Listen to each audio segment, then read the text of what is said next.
We got Jimmy Lee coming up.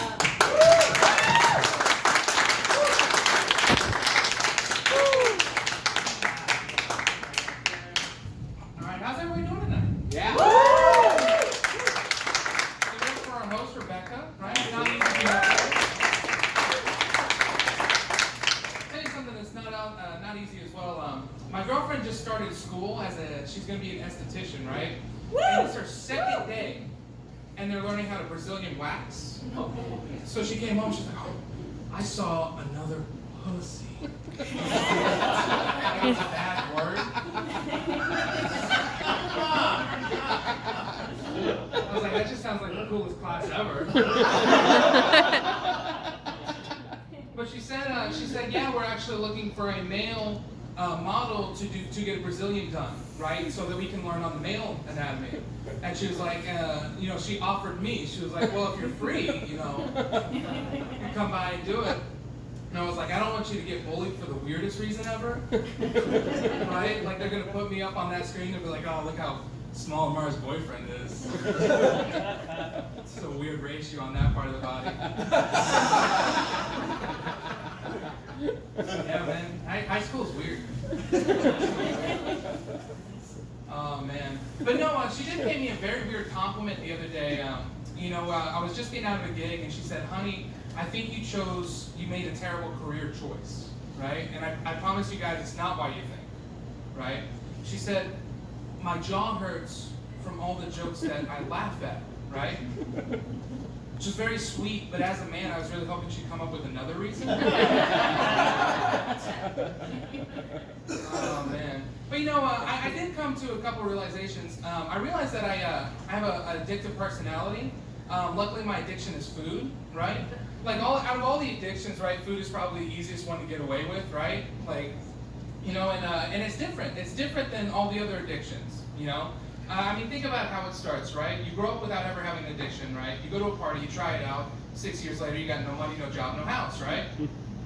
But food is the only addiction that's pushed on you as a child, right? Because your parents are either given the choice of being a enabler or neglectful. Like that. You don't come out of the womb, right, and immediately you're given meth, right? Your first bite of meth. Unless you live in Evansville. It was before the womb. Oh man, I came with another realization. I realized that me and my girlfriend are different types of crazy. We try to balance it out, but it's a completely different ballgame on both sides, right? Like I'm the type of crazy who would not have a problem with eating a human man. Like if I went to Taiwan and somebody handed me a little cook-off and I ate it, I'm like, oh, this is delicious. What is it? And he's like, that's human meat. I'm like, cool. Meat needs a man's got to eat, and I'm a growing boy. But my girlfriend's like a talk to the cats kind of crazy. Like, and not like, oh, how are you doing? Like a, how's your day, Virgil? What are you feeling for dinner tonight? It's even worse because my cat's deaf. It's much crazier. Oh man. I also, I don't know if any of you guys have ever had this moment. I realized that one of my friends is a psychopath. And the way I realized that, we as guys do, we're talking about guy stuff, beer, booze, pussy, and farts, It's a great time. And somehow the topic of hand jobs gets mentioned. And I, like many people, are a hand job hater, It's terrible, right? And he loved it. And he said, well, dude, it just feels different. I'm like, yeah, it feels worse. Of course it feels different, right? It's awful. Like it's like having somebody put your socks on for you.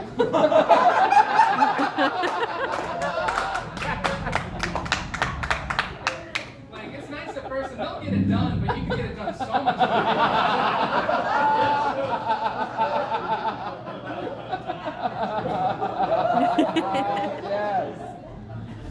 Yeah.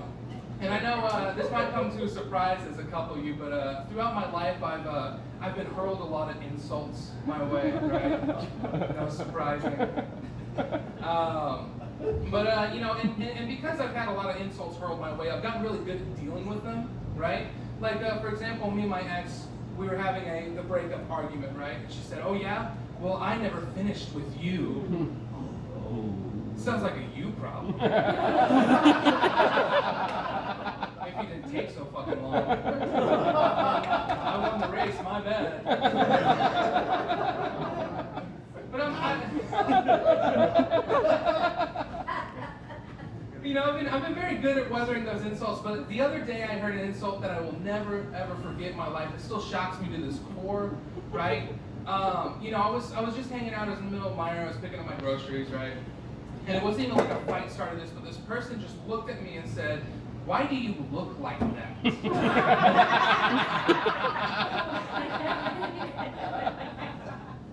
can't respond to that, right? Like, there's no way they were the victor forever. And I've been thinking about that all day, you know. I'll never forget that 7-year-old. Piece of shit kid. Oh man, this is a little fun fact. My family, we know a family of Catholics, right? Wonderful people, really great. They have 6 kids, and in case some of you guys don't know, like hardcore Catholics don't believe in contraception, right? Like they believe it's the devil, right? It's evil, all protection is evil, which is kind of like God coming down and saying, hey, you can ride that bike. Don't you fucking put a helmet on though. Put a helmet on, you're talking to Satan now. You know, and it got me thinking about a lot of other weird religious beliefs. You know, for example, I'm agnostic atheist, right? Because I don't want to disappoint more than one father. You know, and there are some drawbacks to that. You know, there's some drawbacks. One of the big drawback of being agnostic is consoling somebody who's lost someone. You know, because most people will be like, oh, you know, he's in a better place. You know, and you have to be like, yeah, he's somewhere. I don't know where, but I hope you're right.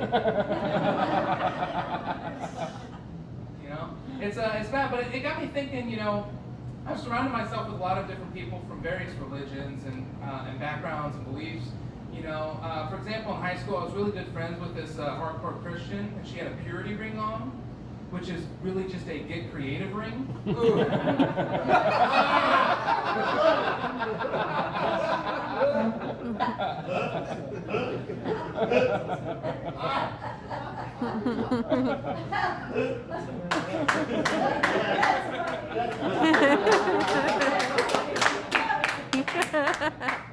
Oh man. I also had a friend who came from Malaysia and he was Muslim. That's funny. And he told me straight up, he was like, you know, I don't eat pork because it's an unclean meat, right? Which I also feel unclean after eating bacon.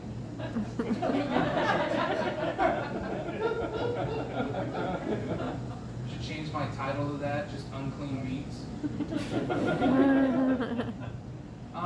But no, the last person from this religious background that I met, really nice guy.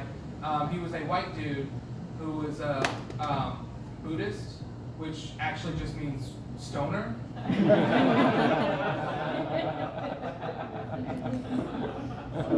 And he was one of those chill people I ever met, but he told me that Buddhism is not a religion, it's a way of life.